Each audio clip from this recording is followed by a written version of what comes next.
Scott, o que está esperando?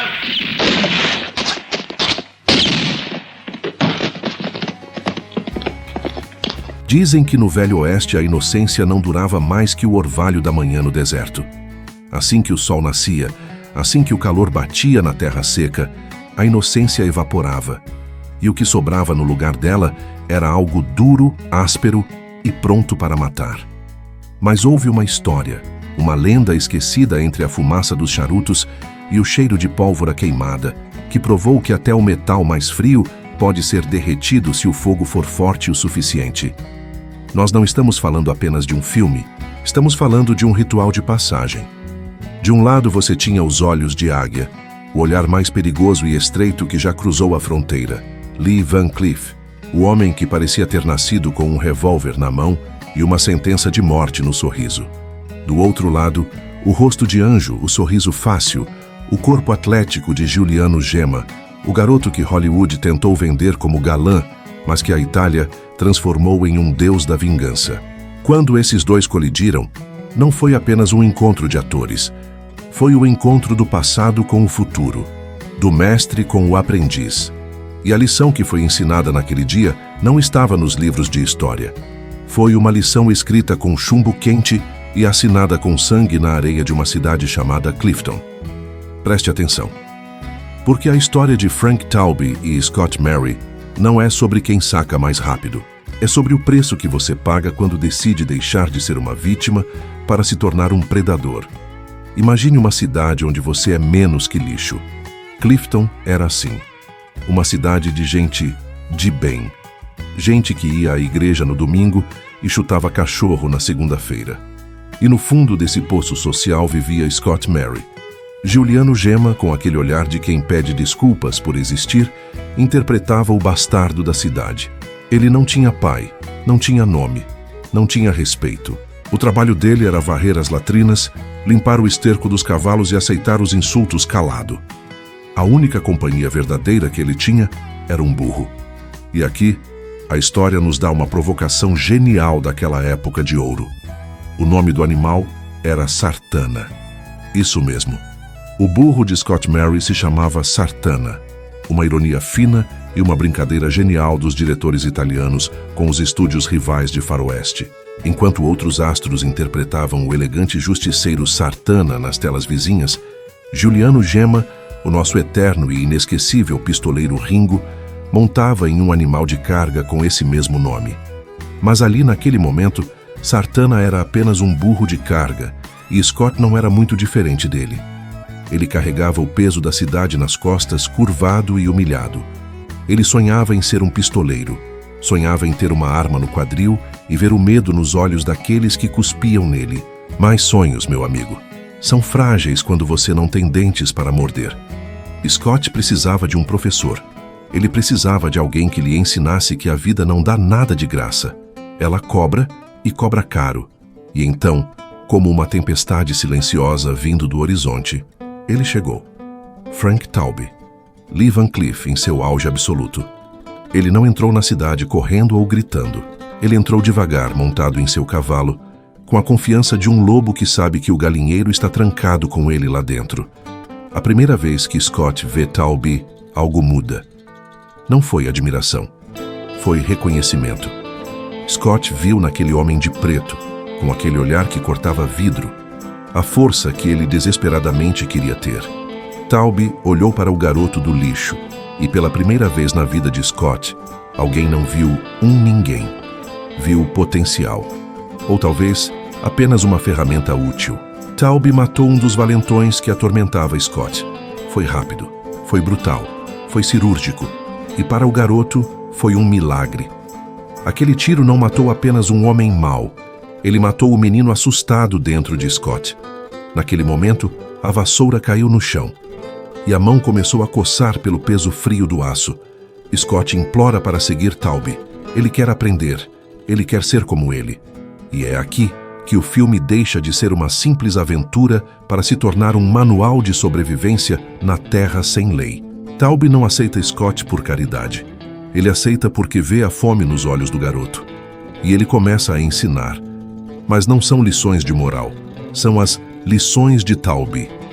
Regras de ouro para quem quer viver mais um dia no inferno. Primeira lição: nunca implore nada a ninguém. Quando Scott pede e implora para ir junto, Taube o despreza. O pistoleiro não pede. Ele conquista. Ele pega. Essa frase ecoa na mente de Scott como um trovão. Ele percebe que sua humildade, sua bondade, eram suas correntes. Para ser livre, ele teria que matar a pena que sentia de si mesmo. Eles partem juntos, o mestre sombrio e o aprendiz iluminado. A dinâmica entre Van Cleef e Gemma é elétrica. Você sente que Taube gosta do garoto, de um jeito distorcido. Talvez ele veja em Scott o filho que nunca teve, ou talvez veja a si mesmo antes de o mundo o ter transformado em pedra. Mas o treinamento não é atirar em latas. O treinamento é psicológico. Taube ensina Scott a desconfiar. Segunda lição: nunca confie em ninguém. Nem mesmo no homem que está te ensinando. Isso é um aviso ou uma ameaça? Scott, com sua alma ainda pura, absorve aquilo, mas não entende a profundidade do abismo onde está se metendo. Enquanto viajam, Scott muda. As roupas de trapo dão lugar a um colete de couro. O cabelo despenteado é ajeitado. A postura muda.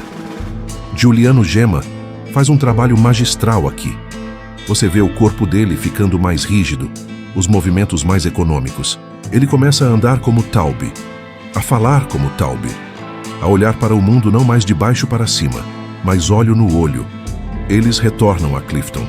Mas agora não é mais o bastardo e o forasteiro. Agora é o rei e seu príncipe. Taube toma a cidade. Não com um exército, mas com medo e inteligência. Ele expõe a hipocrisia de cada cidadão respeitável. O banqueiro, o juiz, o dono do salão. Todos têm segredos sujos, e Taube os usa como cordas para marionetes. Scott assiste a tudo, maravilhado. Ele vê seus antigos opressores tremendo, suando, se curvando diante de seu mentor. É inebriante. O poder é uma droga, e Scott estava tendo sua primeira overdose. Mas, como em toda tragédia grega disfarçada de faroeste, o poder tem um custo. Taube fica ganancioso. A cidade não é o suficiente. Ele quer controle total. E para ter controle total, ele precisa eliminar as ameaças.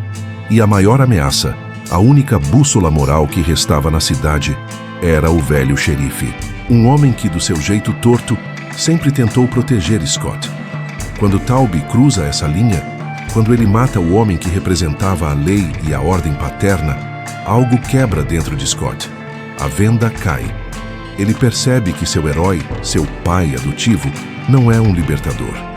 É um tirano. Taube não ensinou Scott a ser livre. Ensinou Scott a ser como ele, vazio, frio e solitário. A cidade, agora em chamas e sob o domínio do medo, vira o palco para o confronto final. O aluno aprendeu todas as lições, mas faltava a última. A lição que Taube guardou para si mesmo. A lição prática. Scott agora é um homem marcado. Ele foi ferido, traído e deixado para morrer pelos capangas de Taube. Mas Giuliano Gemma não é homem de ficar no chão. Ele se levanta. E ele precisa de uma arma, não qualquer arma. A arma de um homem comum não seria suficiente para derrubar a águia.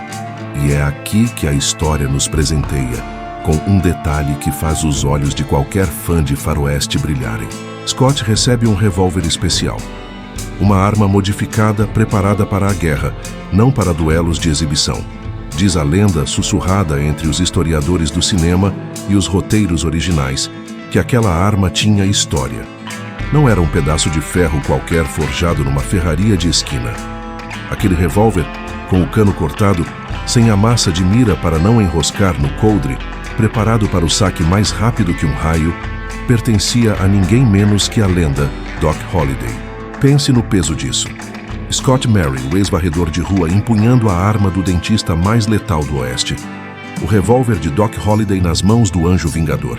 É simbólico. É a passagem do bastão da velha lenda para a nova. A arma era feia, mutilada, feita para matar de perto e rápido.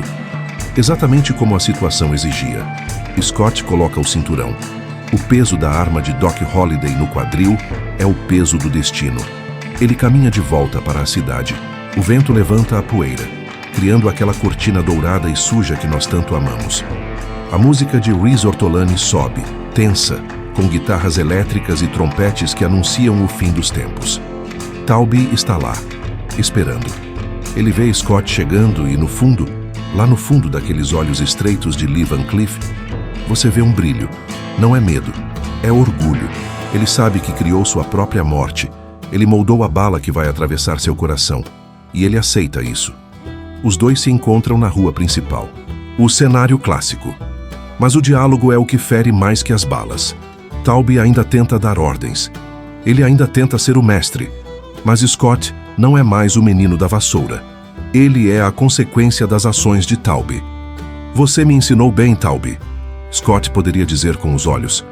Cada cicatriz no corpo de Scott era uma lição aprendida. Nunca confie em ninguém. Scott não confiava mais. Ele estava sozinho. O duelo começa. Mas não é um duelo comum. Taube é rápido. Deus sabe que ele é rápido. Mas Scott tem a arma de Doc Holliday. E mais importante, ele tem a juventude e a raiva. Taube tenta usar seus truques. Ele tenta trapacear, usar o cenário, usar a psicologia. Mas Scott conhece todos os truques, porque foi Taube quem os ensinou. A troca de tiros é violenta. Não é aquela dança limpa, é suja, é desesperada. E quando a poeira baixa, quando o silêncio volta a reinar sobre Clifton, apenas um homem está de pé. O mestre cai. A águia finalmente pousa, com as asas quebradas. Scott se aproxima. Ele olha para o homem que lhe deu tudo e tirou tudo. Taube, com seu último suspiro, olha para o garoto e talvez, apenas talvez, morre sabendo que deixou um legado. Ele criou o pistoleiro perfeito. Mas a vitória de Scott tem gosto de cinzas. Ele matou o pai. Ele matou o monstro. Mas ao fazer isso, ele matou a última parte inocente de si mesmo. Ele joga a arma fora? Não. No Velho Oeste, você não joga armas fora. Você as guarda, porque amanhã haverá outro Taube, outro desafio. Giuliano Gemma, com seu rosto sujo de terra e sangue, olha para o horizonte. Ele não é mais Scott Mary, o varredor. Ele é um homem que conhece o preço da pólvora. Ele sabe que a liberdade custa caro e o troco é pago em balas. Essa história nos ensina algo brutal sobre a vida. Às vezes, para vencer os monstros, nós precisamos deixar crescer as garras. Lee Van Cleef e Giuliano Gemma nos mostraram que a linha entre o herói e o vilão é tão fina quanto um fio de cabelo. E que, no final das contas, somos todos produtos daqueles que nos ensinaram a sobreviver. E quem deseja assistir esse filme de faroeste épico, completo e dublado, pode encontrar aqui mesmo no YouTube, no canal Gringo, uma verdadeira relíquia do faroeste clássico, entregue direto ao seu alcance. Dica exclusiva do pistoleiro Mário Salum. Depois de assistir, não esqueça de voltar aqui no Salum para agradecer, porque pistoleiro que recebe dica boa, paga com um brinde no nosso balcão. Eu sou Mário Salum, e se você sobreviveu a essa história até aqui, é porque tem chumbo na espinha. Não se esqueça de se inscrever no canal onde a lei não existe e a história é escrita à bala. Deixe seu like se você teria coragem de empunhar a arma de Doc Holliday. Até o próximo pôr do sol, parceiro.